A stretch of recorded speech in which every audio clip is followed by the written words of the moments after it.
ಇನ್ನು ಪರಿಷತ್ ಚುನಾವಣೆಗೂ ಸಂಬಂಧಪಟ್ಟಂತೆಯೂ ಕೂಡ ಅಭ್ಯರ್ಥಿಗಳನ್ನು ಫೈನಲ್ ಮಾಡಿದ್ದಾರೆ ವರಿಷ್ಠರು. ವಿಧಾನ ಪರಿಷತ್ಗೆ ಬಿಜೆಪಿ ಜೆಡಿಎಸ್ ಅಭ್ಯರ್ಥಿಗಳ ಹೆಸರು ಪ್ರಕಟವಾಗಿದೆ.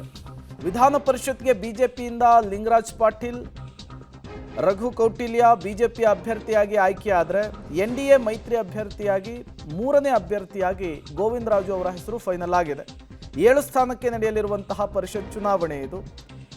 ಇದರ ಪೈಕಿ ಈಗ 3ರನ್ನ ಫೈನಲ್ ಮಾಡಿ ಅಖಾಡಕ್ಕೆ ಇಳಿಸಿರುವಂಥದ್ದು. ಮತ್ತೊಂದು ಕಡೆ 4ನೇ ಅಭ್ಯರ್ಥಿಯನ್ನು ಕೂಡ ಕಾಂಗ್ರೆಸ್ ಕಣಕ್ಕೆ ಇಳಿಸಿರೋದ್ರಿಂದ ಜಿದ್ದಾಜಿದ್ದಿನ ಕಣ ಏರ್ಪಾಡಾಗಿದೆ. ಏನು ಬೆಳವಣಿಗೆಗಳಾಗುತ್ತೆ ಅನ್ನೋದನ್ನು ಕಾದು ನೋಡಬೇಕಿದೆ. ಲಿಂಗರಾಜ್ ಪಾಟೀಲ್ ವಿಧಾನ ಪರಿಷತ್ಗೆ ಈಗ ಬಿಜೆಪಿಯಿಂದ ಟಿಕೆಟ್ ಫೈನಲ್ ಆಗಿದೆ. ಮತ್ತೊಂದು ಕಡೆ ರಘು ಕೌಟಿಲ್ಯ ಅವರ ಹೆಸರನ್ನು ಕೂಡ ವರಿಷ್ಠರು ಫೈನಲ್ ಮಾಡಿ ಅನೌನ್ಸ್ ಮಾಡಿದ್ದಾರೆ. 7 ಸ್ಥಾನಗಳಿಗೆ ವಿಧಾನ ಪರಿಷತ್ನ ಚುನಾವಣೆ ನಡೆಯುತ್ತೆ. ಎನ್ಡಿಎ ಮೈತ್ರಿ ಅಭ್ಯರ್ಥಿಯಾಗಿ JDSನಿಂದ ಗೋವಿಂದರಾಜು ಅವರ ಹೆಸರನ್ನು ಫೈನಲ್ ಮಾಡಿರುವಂಥದ್ದು. ಹಾಲಿ MLC ಕೂಡ ಅವರು. ಬಟ್ ಈ 2-3 ಜನರ ನಡುವೆ ತೀವ್ರ ಪೈಪೋಟಿ ಇತ್ತು. ಬಟ್ ಗೋವಿಂದರಾಜು ಅವರ ಹೆಸರನ್ನು HD ಕುಮಾರಸ್ವಾಮಿ ಅವರು ಕೇಂದ್ರ ಸಚಿವರು ಫೈನಲ್ ಮಾಡಿದ್ದಾರೆ ಅನ್ನೋದು ಗೊತ್ತಾಗ್ತಾ ಇದೆ. ಈ ಮೂಲಕ ಪರಿಷತ್ ಚುನಾವಣೆಯ ಕಾವು ಕುತೂಹಲ ಜಾಸ್ತಿ ಆಗ್ತಾ ಇದೆ.